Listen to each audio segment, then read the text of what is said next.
Over 120 years of pure motorcycling. Isn't that astounding? Well, today I have something very exciting for all of y'all. And yes, this is the 2024 Husqvarna Svartpilen 4.1.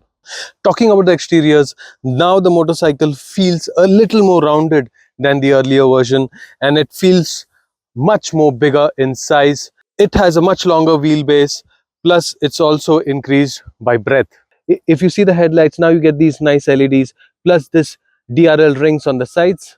Well, many people wouldn't like the rear of the motorcycle looks a little out of place, especially this grab rail. Well, this isn't there in the exported unit, but as per our norms, it's here in India. If you see from the sides, the engine is completely seen and it has that complete scrambler kind of a feel, a mix of a scrambler and a roadster rather. Now both the discs are on the right side, making it good for clicking pictures and your videos. I really love the flow of the motorcycle. As you see from the tank here, which is much more bulkier now, it's 13.5 liters to the earlier 9.5 liters, so more range. So the way it just moves from here to the rear is just superb. Now you get an offset monoshock, which doesn't only look good aesthetically, but also reduces the seat height to 820 mm from the 835 mm, and it also makes space for a much bigger airbox for much more power there. Talking about the engine, you get the same single cylinder liquid cooled engine that you find with the 390 Duke, which produces around 46 PS of power and 39 Nm of torque. So we have been riding in the Ghats of Tamini in Pune, doing these crazy corners. Yeah. Oh yeah. Can you hear that engine, huh?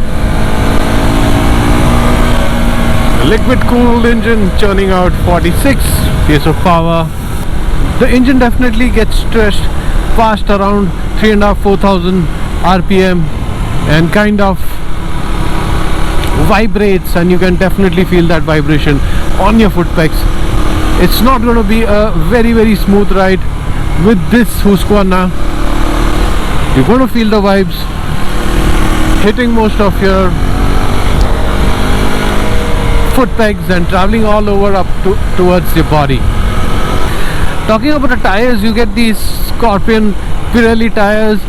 They look like these off-roading tires, but they are more of road tires than off-roading tires. I also had one of an incident where the rear gave away a little while doing one of those turns. The motorcycle feels a little front heavy while riding, and somehow it lacks that balance, is what I feel.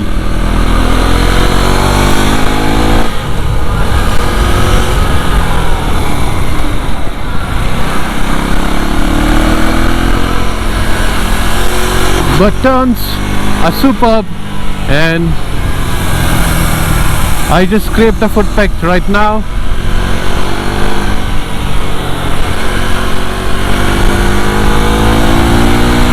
At 172 kgs, I think it does a fair job in holding its guns. Talking about the suspension, well, somehow the suspension is a little on the bumpier side for me, so doesn't give that kind of a confidence while doing triple digits, especially on our Indian roads. So suspension wise, I was a little let down, though you get those WP Apex USDs in the front, which are adjustable to 5 clicks each to compression and rebound, and you get that WP Apex monoshock there on the rear, which is obviously on the side. There you can adjust the preload and rebound to 5 clicks each. Now you get this nice 5-inch TFT color display, which looks pretty nice to me. It looks a little lackluster though, doesn't get that kind of a feel that you should be getting through it. You have connectivity features in it. You can pair your phone and get those notifications there. You get one mode, that is road, and obviously you get supermoto mode, where you can actually turn off the ABS of your rear tire and you can slide it across the roads to glory. Obviously you get traction control here, and you can also switch off the traction control whenever you want.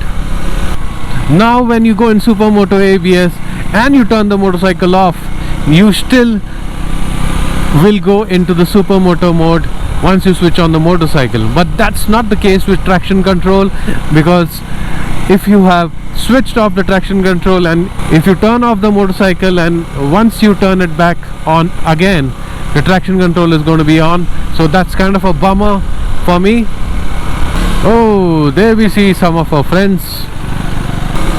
The mirrors are kind of small, but you kind of manage to see whatever you can with it. The sitting posture is a little committed, and it's not the typical scrambler kind of a sitting posture where you get those handlebars a little upright, but here they are a little downward set, and you have to actually peep down a little, come down a little to hold those handlebars. Plus, to make things a little difficult, the foot pegs also are rear set, and you have to definitely be sitting in an aggressive position in order to ride this motorcycle. The quick shifter, just like the Duke 390, works pretty well, and I have no issues with it. They are pretty seamless. Even the clutch and gear levers both are adjustable, and that's kind of I like with this kind of a motorcycle. You get ride by wire as standard, so the throttle response is just quick there, and you have no kind of power loss whatsoever. Well, it's a scrambler, but it's not one of the best motorcycles to saddle, wherein you can stand and ride the motorcycle because of the handlebar and the rear foot pegs. Talking about the brakes, I felt the brakes are pretty decent. With the sintered brake pads, I think they do a great job, so I have no qualms with the braking. Well, now to sum it up, it's been a beautiful morning here riding this motorcycle in the ghats of Pune, and have had a fantastic time riding this superb Swedish machine. Well, talking about the competition, well, this motorcycle directly competes against its siblings. That's the KTM Duke 390 and the Tram Speed 400. And personally, for me, if I would want a maniac machine, I would definitely choose the Duke 390 over this motorcycle. If I would want to be somewhere in between, I would like those good English looks as well as decent power and a good looking machine with a good finish, I would definitely choose the Tram Speed 400. And lastly, but that's how my preference is, I would choose the Husqvarna 401. If you're looking out for something different, for something extraordinary, and something that doesn't actually catch the eye like the Duke 390, then the Husqvarna Svartpilen 401 is the machine you should go for. So if there are any kind of questions, do hit me up in the comment section. I would love to answer all your queries there. If there's anything that I have missed out into the video, do comment. I'll try and solve those queries too. Thank you so much for watching, guys. Take care of yourself and your family. See you from BikerDaadLife. Bye-bye.